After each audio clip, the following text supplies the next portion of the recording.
I was trying to think, what is the most useful thing that I could, what could I say that could actually be helpful or useful to you in the future? I thought I'd perhaps tell the story of how I sort of came to be here. How did some of these things happen? And maybe there's some lessons there, because I often find myself wondering, how did this happen? When I was young, I didn't really know what I was going to do when I got older. People kept asking me, but then eventually I thought that the idea of inventing things would be really cool. And the reason I thought that was because I read a quote from Arthur C. Clarke, which said that a sufficiently advanced technology is indistinguishable from magic, and that's really true. If you go back, say 300 years, the things that we take for granted today would be you'd be burned at the stake for. Being able to fly, that's crazy. Being able to see over long distances, being able to communicate, and having access to all the world's information instantly from almost anywhere on the earth. This is stuff that really would be magic, or would be considered magic in times past. In fact, I think it actually goes beyond that, because there are many things that we take for granted today that weren't even imagined in times past. They weren't even in the realm of magic. So it actually goes beyond that. So I thought, well, if I can do some of those things, basically if I can advance technology, then that's like magic, and that would be really cool. And I also had sort of a slight existential crisis, because I was trying to figure out what does it all mean? Like, what's the purpose of things? And I came to the conclusion that if we can advance the knowledge of the world, if we can do things that expand the scope and scale of consciousness, then we're better able to ask the right questions and become more enlightened, and that's really the only way forward.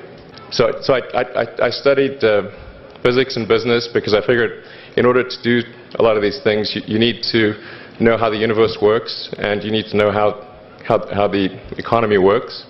And you also need to be able to bring a lot of people together to work with you to create something, because it's very difficult to do something as an individual if it's a significant technology. So I originally came out to California to try to figure out how to improve the energy density of electric vehicles, basically to try to figure out if there was an advanced capacitor that could serve as an alternative to batteries. That was in '95, and that's also when the internet started to happen. And I thought, well, I can either pursue this technology where success may not be one of the possible outcomes, which is always tricky, or participate in the internet and be part of it. So I decided to drop out. Now, obviously, fortunately, we're past graduation, so I can't be accused of recommending that to you. So did some internet stuff. Did a few things. One of which was PayPal. And I think maybe it's helpful to say one of the things that was important there in the creation of PayPal was kind of how it started, because initially the initial thought was with PayPal was to create an agglomeration of financial services, so to have one place where all of your financial services needs would be seamlessly integrated and work smoothly. And then we had like a little feature which was to do email payments. And whenever we'd show the system off to someone, we'd show the hard part, which was the agglomeration of financial services, which was quite difficult to put together. Nobody was interested. Then we'd show people email payments, which was actually quite easy, and everybody was interested. So we focused on email payments and really tried to make that work, and that's what really got things to take off.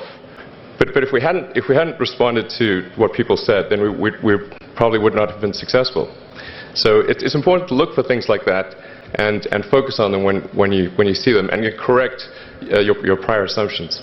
Some of the other problems that are likely to most affect the future of humanity.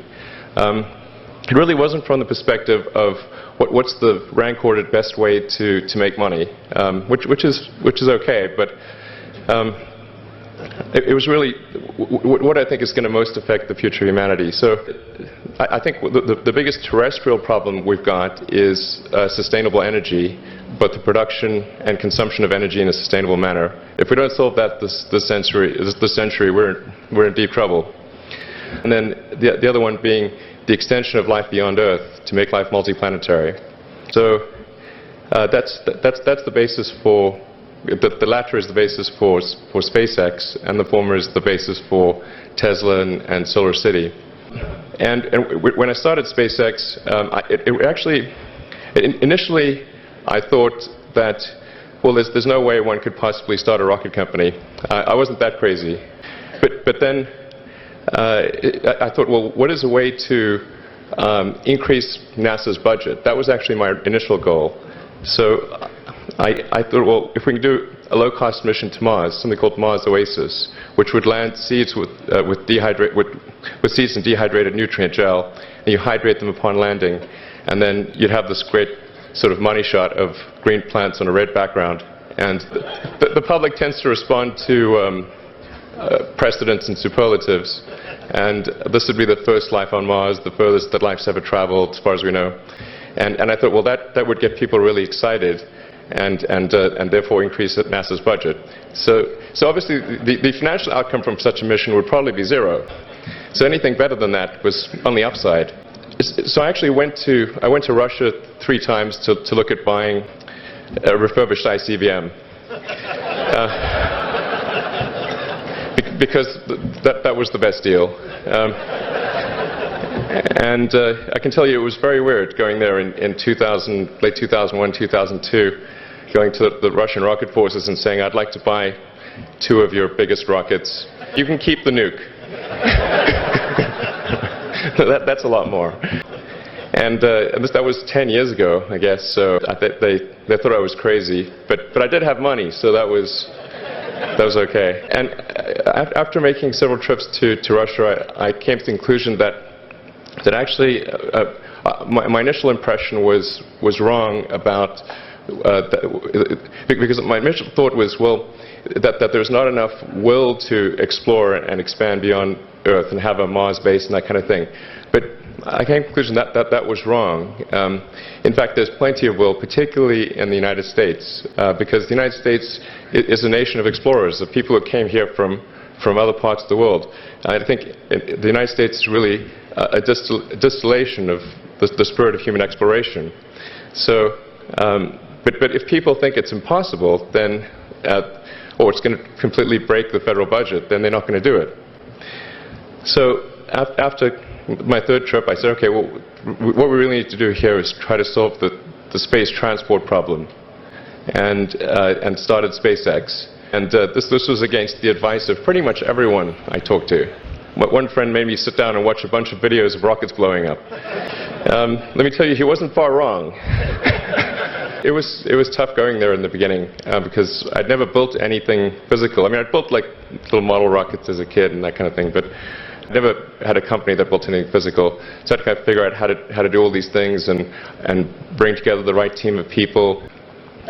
And so we did all that and then failed 3 times. It was tough going. Because the thing about a rocket is that the passing grade is 100%. And you don't get to actually test the rocket in the real environment that it's going to be in. So we missed the mark there. I think the saying is 4th time's the charm. So we got the Falcon 1 to orbit, then began to scale that up to the Falcon 9, which is about an order of magnitude more thrust. It's around 1 million pounds of thrust. And we managed to get that to orbit, and then developed a Dragon spacecraft, which recently was able to dock and return to Earth from the space station. That was a white-knuckled event. Yeah, it's a huge relief. Still can't quite believe it actually happened. And then on the Tesla front, the goal with Tesla was really to try to show that what electric cars can do, because people had the wrong impression. We had to change people's perception of an electric vehicle, because they used to think of it as something that was slow and ugly and had low range. So that's why we created the Tesla Roadster, to show that you can be fast, attractive, and long range. And it's amazing how, even though you can show that something works on paper, and the calculations are very clear, until you actually have the physical object and they can drive it, it doesn't really sink in for people. And so that I think is something worth noting. If you're going to create a company, the first thing you should try to do is create a working prototype. Everything looks great on PowerPoint. You can make anything work on PowerPoint. But if you have an actual demonstration article, even if it's in primitive form, that's much more effective for convincing people. So we made the Tesla Roadster, and now we're coming out soon with the Model S, which is a four-door sedan. Because after we made the Tesla Roadster, people said, "Oh, sure. We always knew you could make a car like that. It's an expensive car, and it's low volume, and it's small, and all that. But you couldn't make a real car." Like, okay, fine. We've got to make that too. So that's coming out soon. And yeah, so that's I think where things are, and hopefully that there are some lessons to be drawn there. But I think the overarching point I want to make is that you guys are the magicians of the 21st century. Don't let anything hold you back. Imagination is the limit, and go out there and create some magic.